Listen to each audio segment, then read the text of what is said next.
নমস্কার, আপনারা দেখছেন সময় কলকাতা। আপনাদের সঙ্গে রয়েছে আমি পায়েল। আসছি বিস্তারিত খবরে। বুধবার শুভেন্দু অধিকারীর মিছিলকে ঘিরে উত্তেজনার পর ফের অশান্তি বারাসাতে।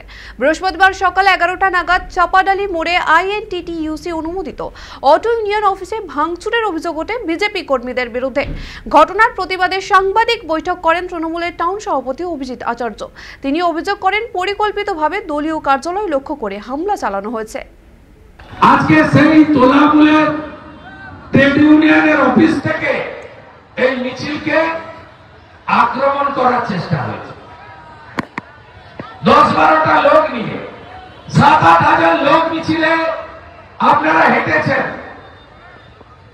ফ্লাইওভারের মাথায় যখন মিছিল ওঠে তার শুরু আর শেষ কোনোটাই নেই।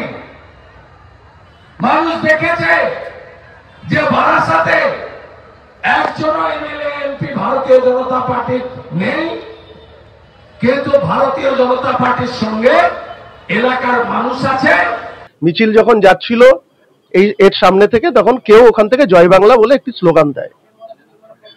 তার পরিপ্রেক্ষিতে বিজেপির মিছিল থেকে আমাদের জননেত্রী মাননীয় মমতা ব্যানার্জি তথা ভারতবর্ষের একমাত্র মহিলা মুখ্যমন্ত্রী, তার নামে যে ধরনের স্ল্যাং ল্যাঙ্গুয়েজ ইউজ করা হয়েছে, তার প্রতিবাদ আমাদের ইউনিয়ন অফিসে যারা তখন প্রেজেন্ট ছিল তারা করার সাথে সাথে যেভাবে জঙ্গি হামলা চালানো হয় আমাদের ইউনিয়ন অফিসের উপর, সেখানে দাঁড়িয়ে আমাদের জননেত্রী মমতা ব্যানার্জির ব্যানার ভাঙা হয়, ছেঁড়া হয়, আমাদের জননেতা অভিষেক ব্যানার্জির ছবি ছেঁড়া হয় এবং আমাদের ফ্ল্যাগও ছেঁড়া হয় এবং চড়াও হয় আমাদের সদস্যদের উপর মারধর করার জন্য।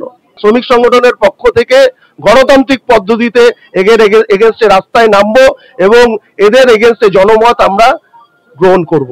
আমরা পুলিশের কাছে অ্যাপিল করব ইমিডিয়েট এদের এগেনস্টে, এই হুলিগানসদের এগেনস্টে স্টেপ নেওয়ার জন্য, এই জঙ্গি সাইকোলজিদের এগেনস্টে স্টেপ নেওয়ার জন্য। না নিলে আমরা রাস্তায় নামবো।